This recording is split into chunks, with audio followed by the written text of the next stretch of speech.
Professor, o senhor consegue ver a tela? Tô vendo bem, tá normal. Tá. É porque para mim não tá aparecendo a menor, como tá aparecendo, sabe?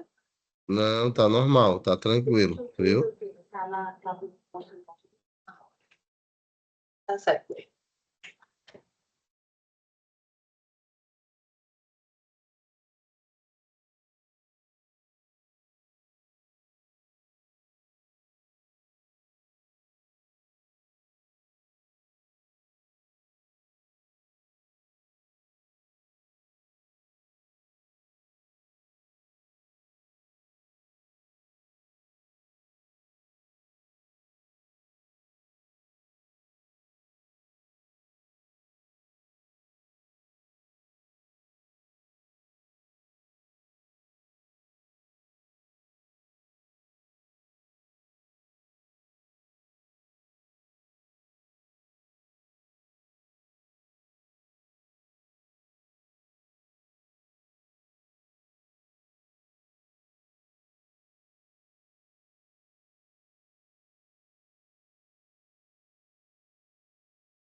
Então, bom dia a todos.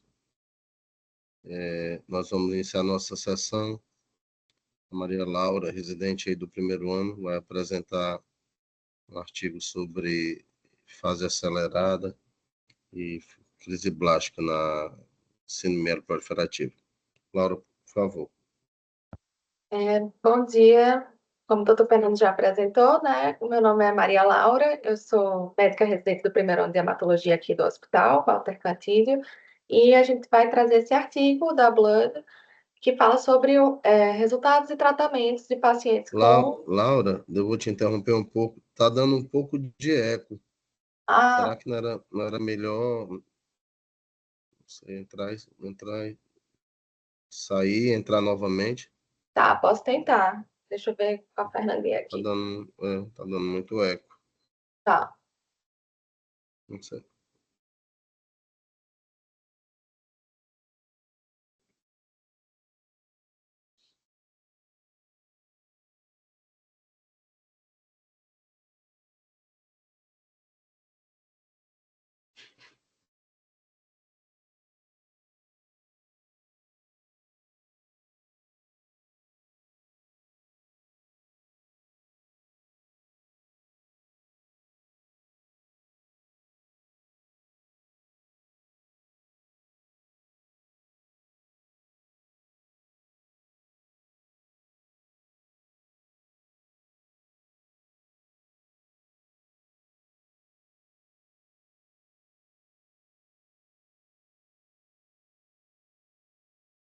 O professor melhorou? A Fernandinha tinha ajeitado aqui, ou ainda tá com eco?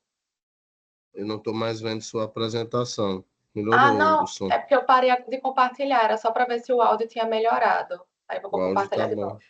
Tá.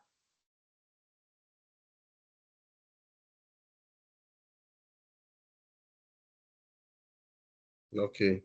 Pode seguir, por favor.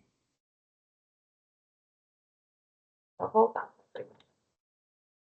Sim, aí trazendo um artigo, né, que é sobre os resultados e tratamento na era atual em pacientes com neoplasias mieloproliferativas em fase acelerada plástica na era atual. Aí, bom, trazendo a introdução que inicia no artigo, ele começa caracterizando o que seriam as neoplasias mieloproliferativas, né? Que são um grupo heterogêneo de distúrbios das células-tronco hematopoéticas, que são caracterizados pela hipercelularidade medular, predisposição a trombose, hemorragias e fibrose medular. Aí seria, no caso, caracterizado também pela presença de mutações condutoras no gene da JAK2, KOR e MPL, que resultam na ativação das vias de sinalização da JAK-STAT. Aí também no artigo ele caracteriza com relação ao que seria a fase acelerada e a fase blástica. A fase acelerada seria definida, no caso, pela presença de 10 a 19% de blasto no sangue periférico e ou medula óssea, e especialmente com a imunohistoquímica CD34 mostrando aglomerado de blastos, indicando progressão para a fase acelerada. A fase blástica já seria definida pela detecção de mais de 20% de blastos, indicando a transformação para a fase blástica. Outras evidências de progressões também incluem a monocitose de início recente e o desenvolvimento de alterações displásicas. No artigo, eles também trazem isso de outras revisões anteriores, que não existe uma abordagem 100% padrão para o tratamento de neoplasias mieloproliferativas em fase blástica, e os resultados geralmente são insatisfatórios. A sobrevida global mediana dos pacientes na fase crônica varia de 12 a 18 meses, enquanto a sobrevida mediana na fase acelerada blástica varia de 3 a 5 meses em séries retrospectivas publicadas, ou seja, tem uma redução bastante importante nesse perfil de paciente. Aí, com relação à sobrevida associada ao diagnóstico, né, ela é bastante limitada, particularmente na ausência do transplante alogênico de células-tronco hematopoéticas. O próprio artigo ele traz, inclusive, que uma certa dificuldade até desses pacientes conseguirem condicionamento também para eles irem para o transplante, tanto pela questão da doença, na questão de controle da doença, como também pelo perfil de pacientes, que são pacientes mais idosos. Aí, ainda na parte da introdução, correlacionado à sobrevida associada às terapêuticas, a sobrevida global mediana dos pacientes em uso do venetoclax varia de 4 a 8 meses, E o dos pacientes em uso dos inibidores de IDH1 e 2 têm sobrevida mediana variando de 10 a 15 meses. Os inibidores da DNA metiltransferase associados aos inibidores da JAK têm uma sobrevida global mediana variando de 7 a 9,5 meses. Partindo agora para a metodologia do estudo, eles foram pacientes que foram selecionados com diagnóstico de 2017 ou em períodos posteriores em 9 centros acadêmicos participantes.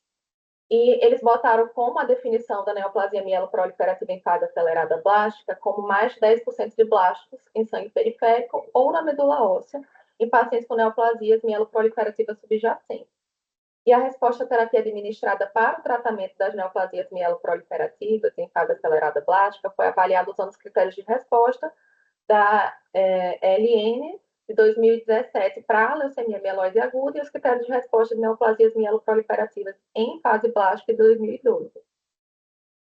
Aí aqui, só trazendo, porque também como a gente tem os residentes de clínica, né, o que seriam as definições das respostas clínicas de 2017, que no caso as categorias seriam a remissão completa, sem doença mínima residual, que a definição seria se foi feito o estudo, pré-tratamento, seria definida a remissão completa com a negatividade dos marcadores genéticos pelo RT-PCR, e a completa remissão a gente define quando os pacientes têm um percentual de blastos menor do que 5% e a ausência da circulação de blastos e baixonês de Auer.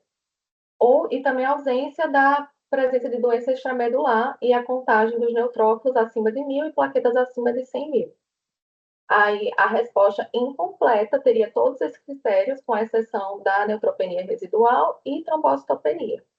E o estado de morfologia livre de leucemia, o paciente tem a presença de menos de 5% de blastos na medula óssea e a ausência de blastos, de baixonete de Auer e de doença extramedular. Tem o requerimento de recuperação hematológica. E a remissão parcial teria todos os critérios da remissão completa, com o decréscimo, né, da percentagem do blasto de 5 a 25% e o decréscimo da porcentagem da biópsia na medula óssea de pelo menos 50% do inicial. Aí, trazendo também o outro critério de resposta que foi avaliado, né, foi a das neoplasias mieloproliferativas em fase blástica, que aí os critérios, no caso, de resposta molecular completa, seria a descrição, né, da remissão tanto da leucemia como da doença, da neoplasia mieloproliferativa, e detectável pelos marcadores moleculares associados com os da leucemia. O perfil hematológico, presença de estenomegalia não palpável, na medula óssea, a celularidade apropriada para a idade, resolução da morfologia anormal, menos de 5% de blastos, e o grau de fibrose na medula óssea menor do que 1. E os marcadores citogenéticos, né, que seriam cariótipo normal, e a perda de qualquer um dos marcadores documentados, tanto para a leucemia como para o clone nas neoplasias mieloproliferativas. Aí aqui seria, continuando, né, com relação à resposta citogenética completa, e o que seria considerado também a resposta completa para a leucemia aguda, e a resposta parcial para o quadro de leucemia aguda também. Continuando, né, com relação à classificação da resposta clínica do paciente. Aí, os resultados, né, que foram demonstrados. Foram 202 pacientes acompanhados com o diagnóstico de neoplasia mieloproliferativa em fase acelerada, fase blástica, diagnosticados nesse período que foi referido, sendo desses pacientes, 140 pacientes diagnosticados em progressão de doença, 62 pacientes com neoplasias mieloproliferativas em fase crônica e a idade mediana do diagnóstico era de 68,9, sendo 39,6% deles do sexo feminino. Aí, a neoplasia mieloproliferativa de fase crônica mais comum do estudo foi a mielofibrose primária, sendo desse percentual 33% desses 202 pacientes. Com relação às informações moleculares que foram verificadas no estudo, né, a presença das mutações condutoras que eu falei no início da introdução, 61% deles tinham JAK2 mutado, 16% tinham a KUR mutada, 9% tinham MPL mutada e 13% dos pacientes eram doença triplo negativa. Quais foram as terapias mais comuns direcionadas que foram avaliadas nesse estudo, né? 61% desses pacientes já vinham em uso da hidroxiureia para citorredução, 36% deles estavam em uso do inibidor da JAK, e 6 pacientes já haviam sido submetidos ao alotransplante de células-tronco hematopoéticas para neoplasias mieloproliferativas em fase crônica. Aí, com relação à estratificação de risco desse paciente, 67% desses pacientes tinham doença classificada como de alto risco, e aí mais para frente eu vou trazer o que seria essa classificação de alto risco, e 166 pacientes tiveram sequenciamento de próxima geração realizado a diagnóstico. Também mais para frente eu vou explicar por que isso foi interessante de ter sido realizado nesse percentual de pacientes nesse estudo. Aí, com relação aos fatores de risco, né? Eles consideram como se a gente poder classificar os pacientes como de alto risco, seria, por exemplo, as características clínico-patológicas, sendo o subtipo de neoplasias mieloproliferativas, né? A mielofibrose primária seria com risco mais alto, logo em seguida a trombocitemia essencial, e depois, posteriormente, evolui com mielofibrose, e a policitemia vera, também pós-mielofibrose.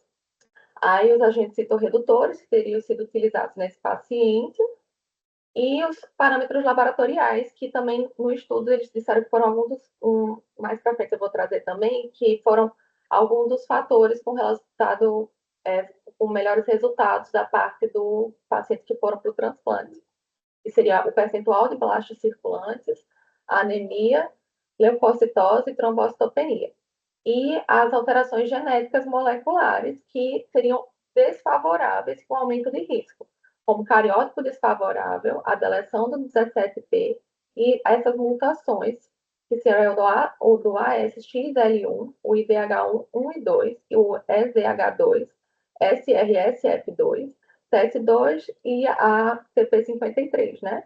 A ausência do KOR na mielofibrose primária e mais de duas mutações presentes e a presença de duplicações das linhas germinativas. Aí, os scores prognósticos também foram utilizados para a classificação de alto risco, como com a pontuação do DIPSS score alta para mielofibrose primária, o DIP Plus, ou muito alto risco no MIPS 70 também. E muito alto risco também no MIPS 70, Plus score. Aí, como eu tinha falado, né, com relação à estratificação de risco utilizando o NGS, sequenciamento de próxima geração, é algo interessante porque, por exemplo, alguns pacientes, como aqueles que eu falei que eram triplo negativo, eles não têm as alterações genéticas características das neoplasias mieloproliferativas, mas eles exibem alguma das mutações em genes promotores de crescimento, que seriam, por exemplo, o CBL, o CSF3R, o GATA1, o CRAS e o NRAS. Ou em outros genes reguladores, como o ASXL1, o EZH2 e o TET2. E a detecção dessas anormalidades desses genes auxiliam para o diagnóstico, né, e até para classificação e estratificação de risco. Porque, por exemplo, em pacientes que são leucemia mieloide aguda de novo, ou seja, sem ter sido decorrente de uma neoplasia mieloproliferativa, as mutações mais características seriam, por exemplo, o FLT3 e o NPM1. Quando nesse perfil de paciente de mutação, com o perfil mutacional dos pacientes com neoplasia mieloproliferativa em fase blástica, é distinto, sendo principalmente, por exemplo, o IDH1 e 2, o TET2, o CRSF2, a SXL1 e o TP53. Aí, com relação aos resultados de quais essas mutações tiveram incidência maior que 10%, no estudo teve maior presença do ASXL1, 31%, logo em seguida desses pacientes foi a presença da mutação do TP53, aí com 26%, o SRSF2 de 23% e o TET2 de 20%. O X1 de 17% e o IDH2 de 14%. O DNMT3A 11%, CBL 10% e o DH1 de 7% e o FLT3 de 4%. Aí os regimes de tratamento que foram escolhidos no estudo, né? Um paciente ele foi diretamente direcionado para a realização do allotransplante. 7 pacientes receberam apenas cuidados de suporte, como, por exemplo, realização de citorredução e com a hidroxiureia, por exemplo, ou prezando no conforto também com o uso do ruxolitinib. 65 pacientes, que eram 32% da amostra, receberam quimioterapia intensiva com regime de escolha. 65 pacientes, que também era um equivalente a 32%, receberam inibidores da DNA metiltransferase como regime de escolha, e 54% dos pacientes da amostra receberam o inibidor da DNA metiltransferase associado com veneto, como regime de escolha. 4 pacientes receberam terapia direcionada ao inibidor em monoterapia, e 6 pacientes receberam outras terapias. 26 pacientes do total do estudo avaliado foram tratados no contexto de ensaio clínico. Aí aqui sobre a escolha do regime, né, e sobre a avaliação dos critérios de resposta, tanto pelo ELN como pelo MPN-BP. Dos pacientes que foram selecionados para quimioterapia intensiva, em regimes associados com veneto e inibidores da DNA metiltransferase, a monoterapia com inibidores da DNA metiltransferase e monoterapia direcionada e outras terapias. Aí, com relação aos resultados, né, de sobrevida global e resposta à terapia. A sobrevida global mediana desses pacientes em uso da quimioterapia intensiva foi de 0,68 anos e a sobrevida global mediana nos pacientes com regime com inibidor da DNA metiltransferase associado ao veneto foi de 0,71 anos, sendo a sobrevida global mediana para os pacientes com inibidores da DNA metiltransferase de 1,25. Então, a gente pode verificar que a sobrevida global mediana no uso de quimioterapia intensiva ou em terapia dupla com inibidor de DNA metiltransferase mais veneto foi com um valor muito próximo, não teve diferenças significativas.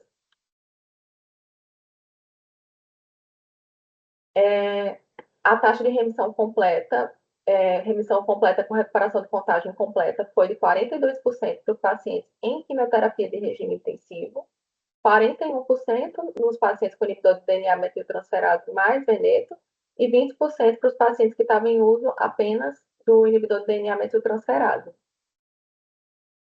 Aí, falando um pouco sobre a questão dos pacientes que foram submetidos ao allotransplante, né? 65% dos pacientes foram submetidos ao allotransplante para as neoplasias mieloproliferativas de fase acelerada plástica. Sendo um desses pacientes diretamente selecionados para o allotransplante, 44 pacientes prosseguiram para o allotransplante após terapia de primeira linha e 20 pacientes prosseguiram para o allotransplante após terapia de segunda linha ou mais.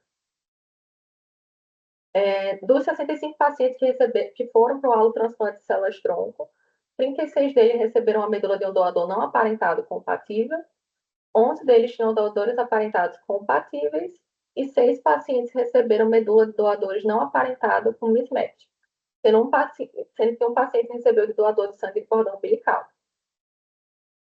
60% deles foram submetidos a regime de intensidade reduzida, 15% foram submetidos a regimes mieloablativos, inclusive no estudo mesmo, eles não descreveram quais tinham sido os regimes utilizados.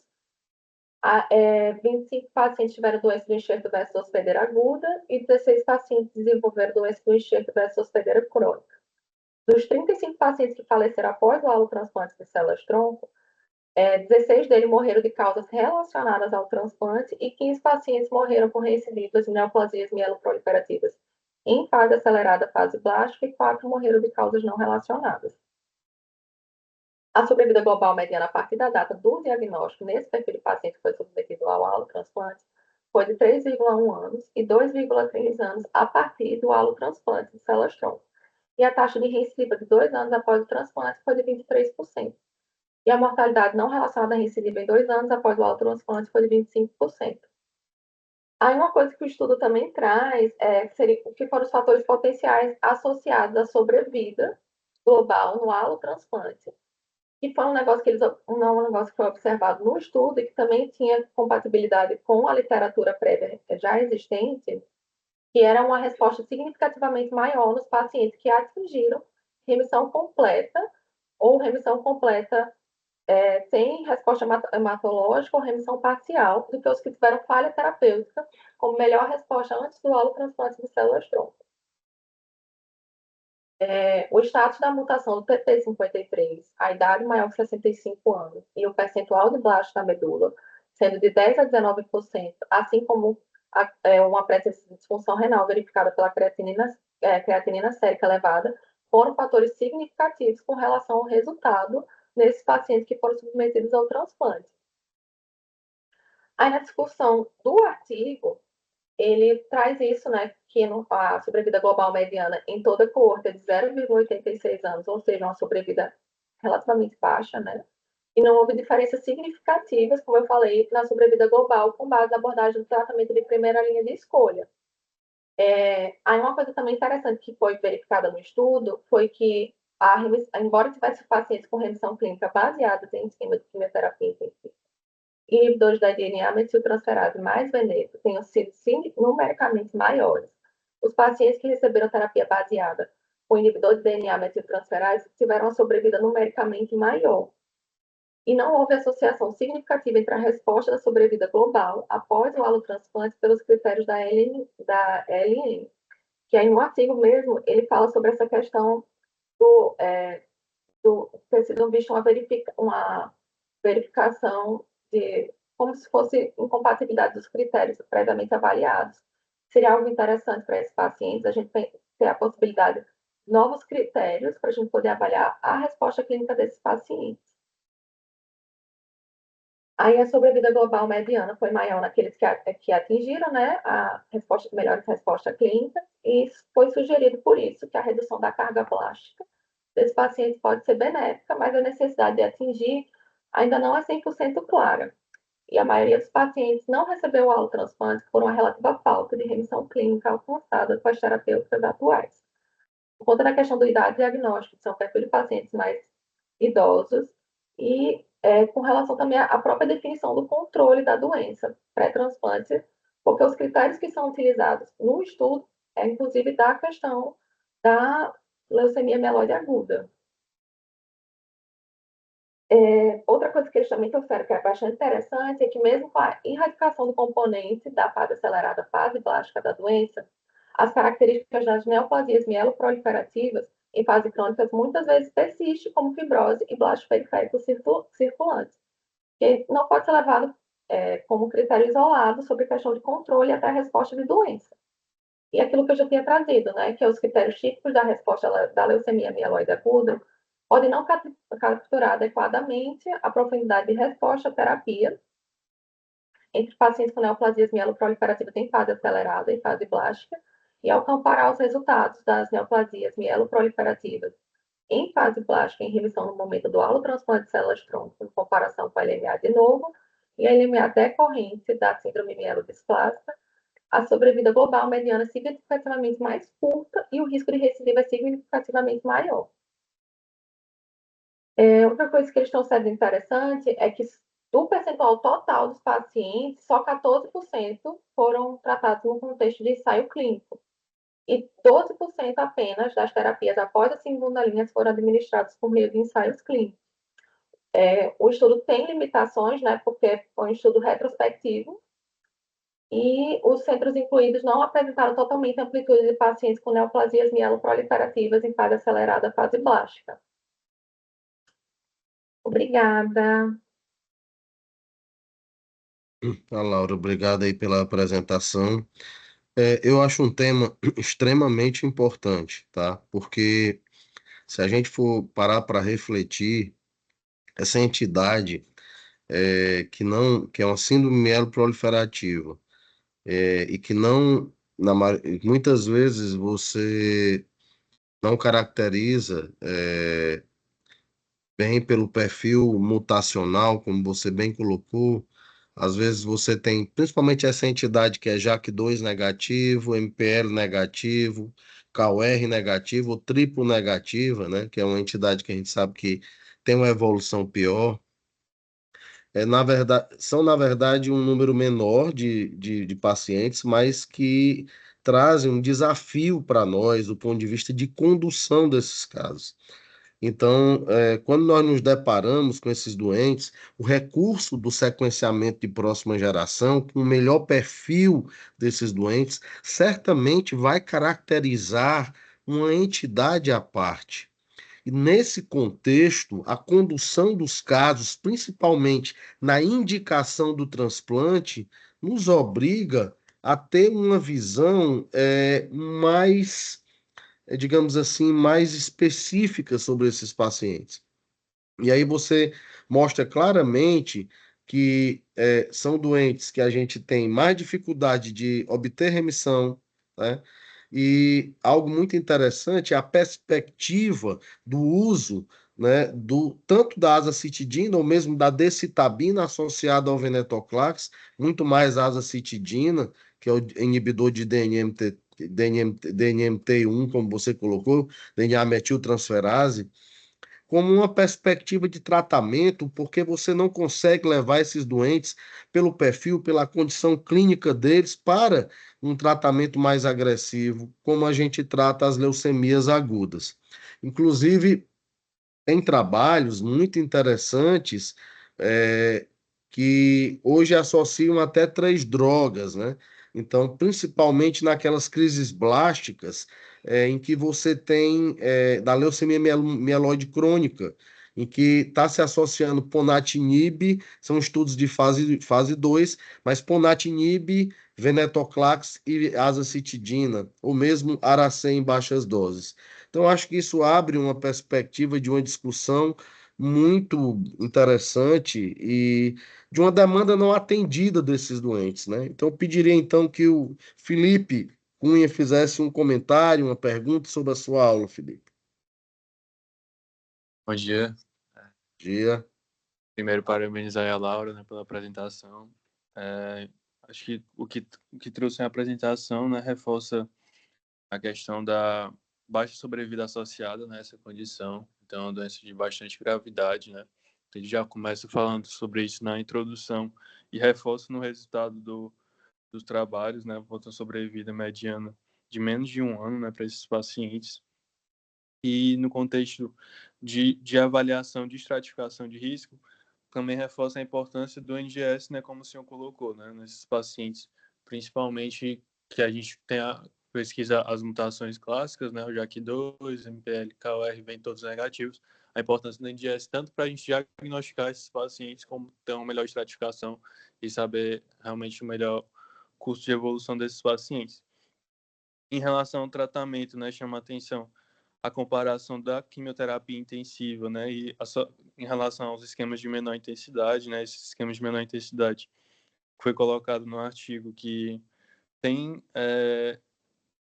taxas de resposta similares, mas nos pacientes que usam, né, os esquemas de baixa intensidade teriam melhores desfechos, inclusive do quimioterapia intensiva, né, possivelmente pelos efeitos que a gente conhece dos pacientes que são submetidos a esses esquemas.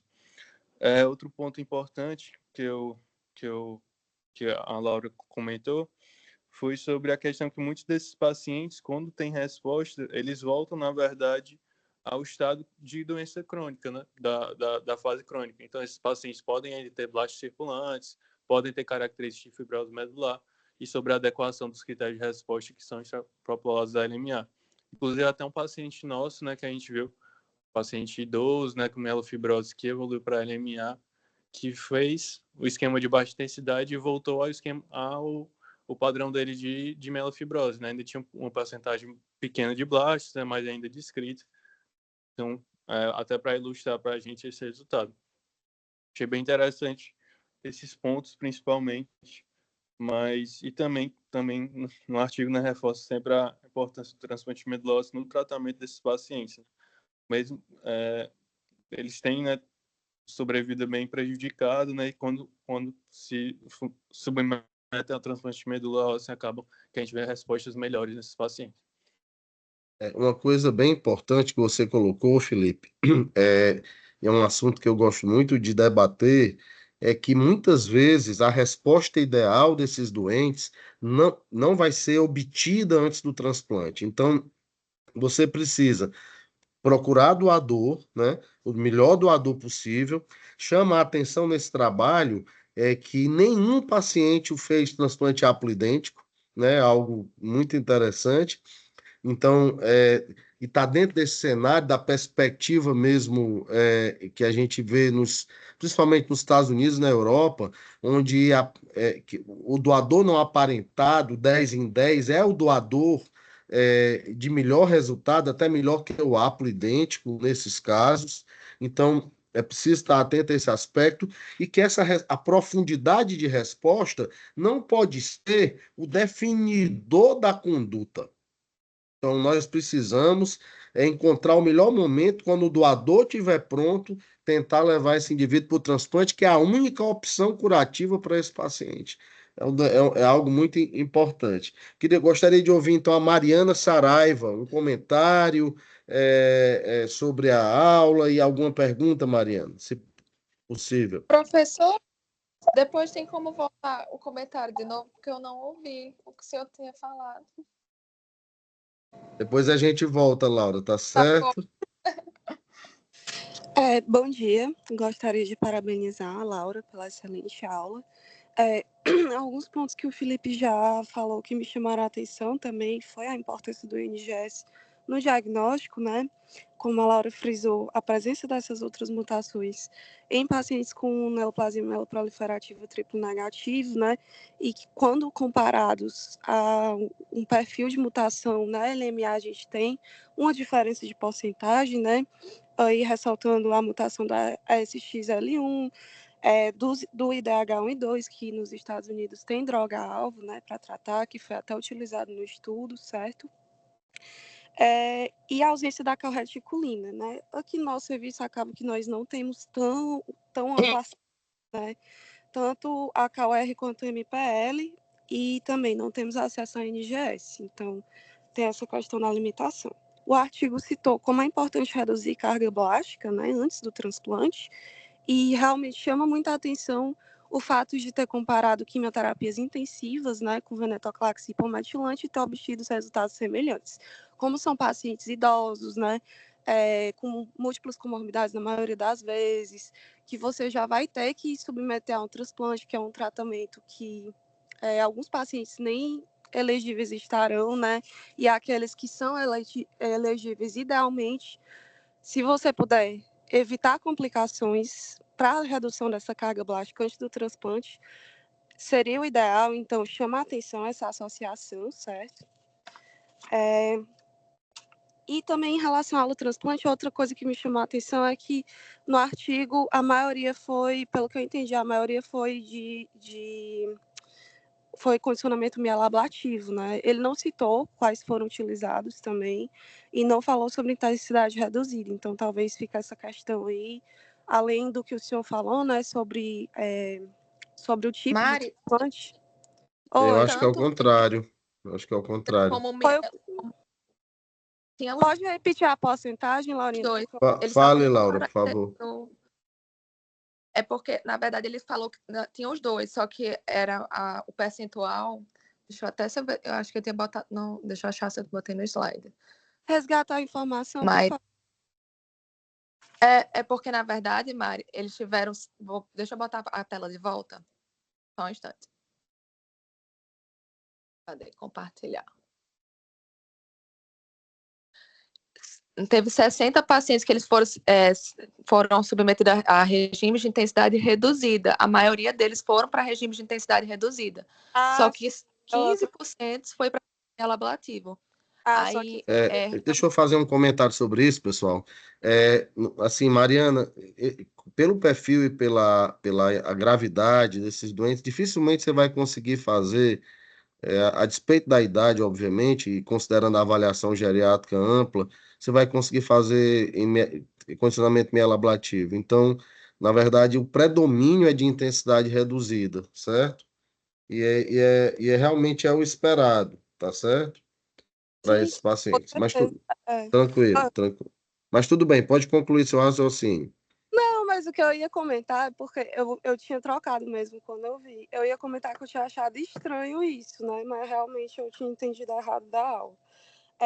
Ele não entra em detalhes sobre o condicionamento, né, no estudo, então eu acho que seria interessante até a gente dar uma olhada depois nos diversos condicionamentos, mas eu acho que a mensagem final que fica é, idealmente, reduzir carga blástica, sempre que puder transplantar, porque é a única cura para esse tipo de paciente, né, a importância da avaliação geriátrica ampla e avaliação global do paciente como um todo, e saber que permanecerão alterações mesmo com a erradicação da fase blástica, né? Os pacientes ainda vão persistir com fibrose, alguns com blastose circulante.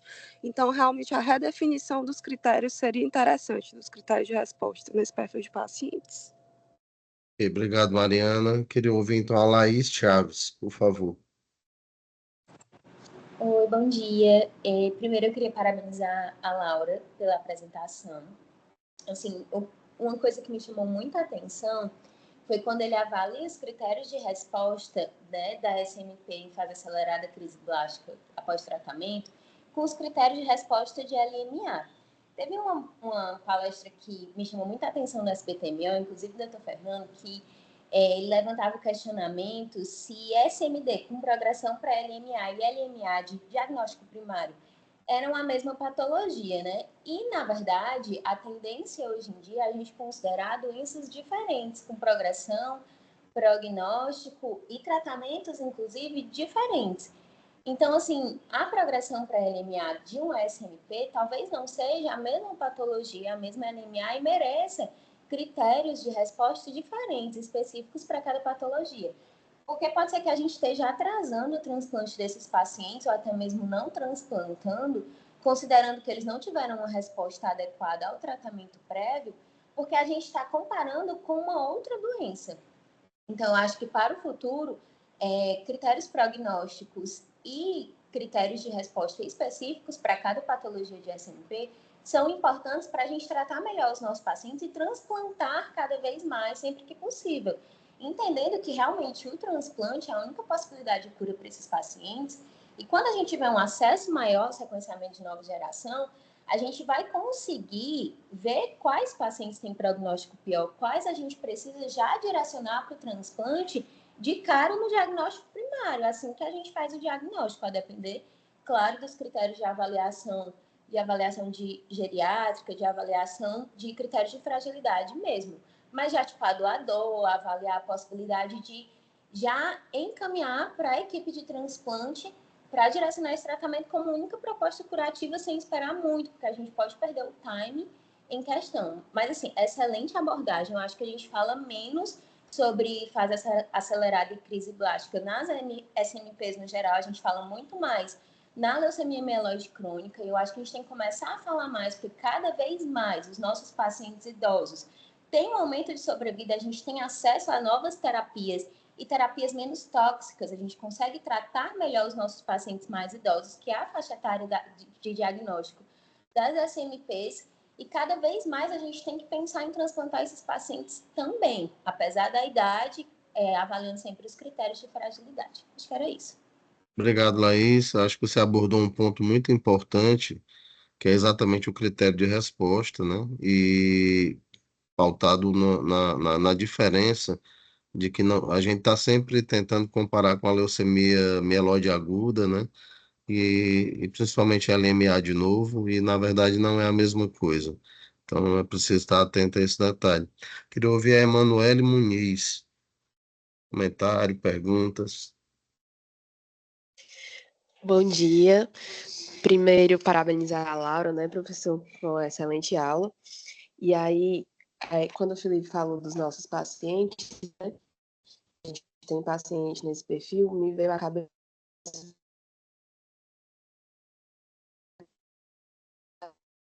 abril, foi um paciente que era uma única que evoluiu para um LMA. E aí a gente induziu com 7+3 junto com a Ciminib, e ela não teve resposta. E depois a gente foi para um Veneto com Ponatinib, e mesmo assim ela não teve resposta, né? Que é até o que o Felipe falou. Falhando um pouquinho para mim, Emanuele, não sei se é só para mim. Vocês estão conseguindo ouvir, Emanuele? Professor, tentar Eu aqui pelo do falo, Felipe, tá ver se fica um falhando. pouco melhor. A internet não tá boa aqui no HU. Eu soube. Tá melhor agora? Pelo Melhorou, celular. melhorou, melhorou. Pode falar, Emanuela. Eu não ouvi quase nada que você falou.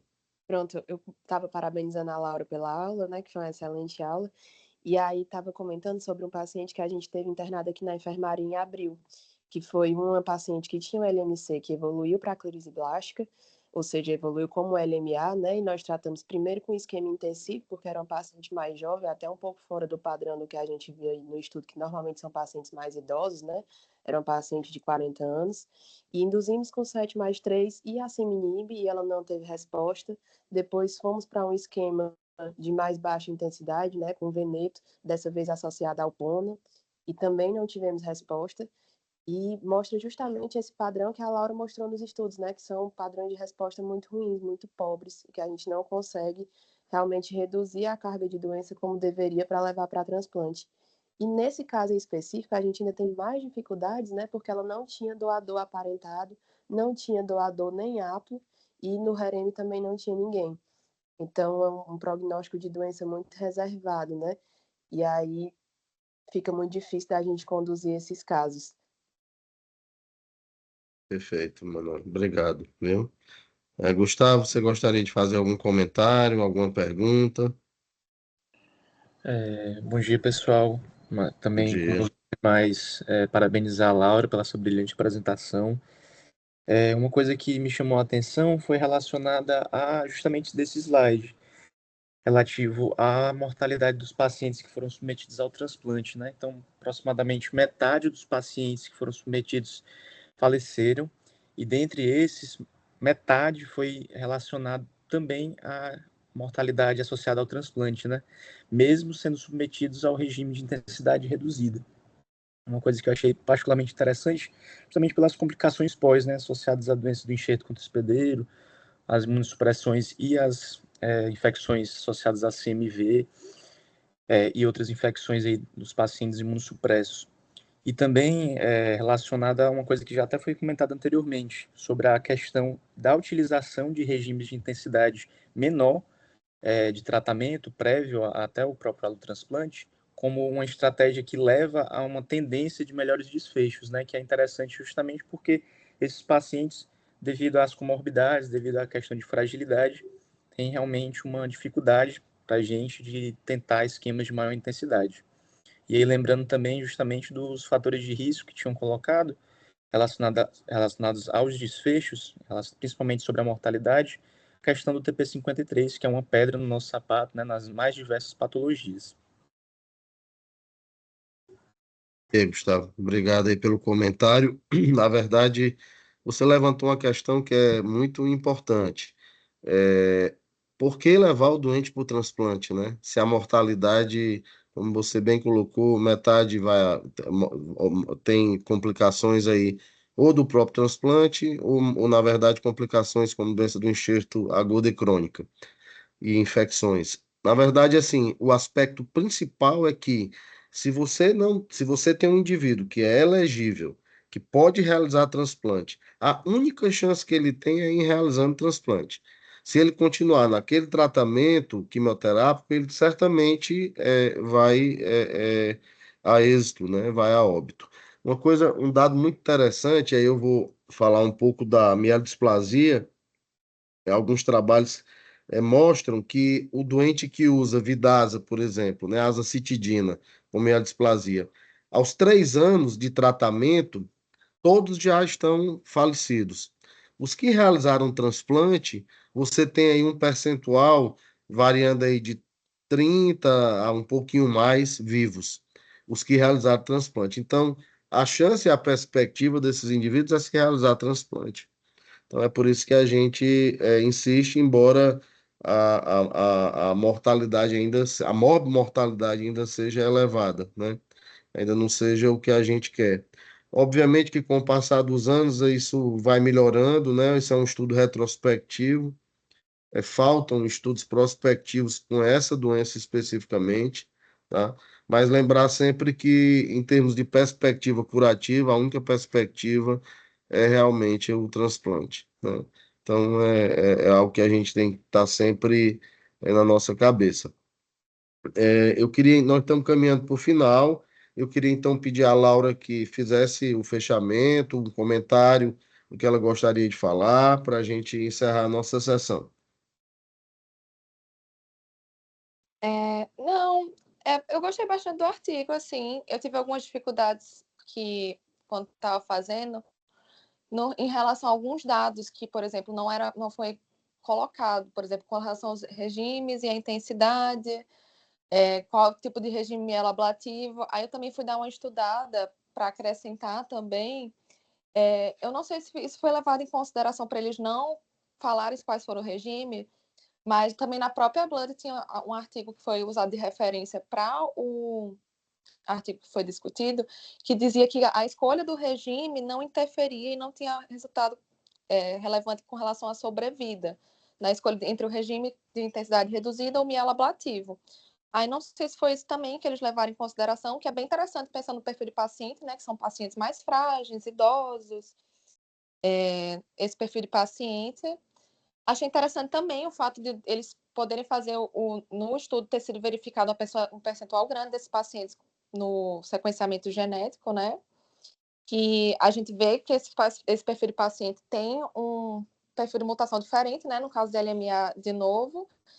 E é isso que o doutor Fernando falou, né? Que, tipo, a questão da mortalidade é bastante elevada nos pacientes que vão para transplante, mas no próprio artigo ele também trata sobre isso, que os pacientes que eles não são transplantados, eles já vai ter um resultado de sobrevida bastante risório. A maior parte dos pacientes que chegaram a fazer escolhas de tanto da quimioterapia intensiva, como também o uso dos inibidores, eles só tinham sobrevida de 0,86 anos. Então, é um resultado bastante risório, de toda forma. Então, é a chance do paciente realmente ele conseguir ir para o transplante. É menos de um ano a sobrevida, né? Na verdade. Isso.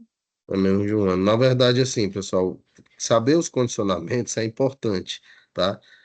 Saber, obviamente, se é miela ablativa em intensidade reduzida é fundamental. Muitas vezes, no estudo retrospectivo, você não consegue o detalhe, né? Mas certamente, dificilmente, assim, foge muito ao padrão do que a gente faz. Então, os esquemas hoje mais utilizados como miela ablativo são esquemas baseados no busulfano, né? Associado ou não à irradiação corporal total, a fludarabina, né? Então, Buflu, ou mesmo Busai, quando você não tem acesso à fludarabina em larga escala, né? E os de intensidades reduzidas, geralmente eles estão fludarabina e melfalano, ou mesmo ciclofosfamida e TBI, né? Com doses baixas, ou mesmo o Buflu com doses reduzidas do busulfano. Então, é mais ou menos isso que a gente tem de perspectiva.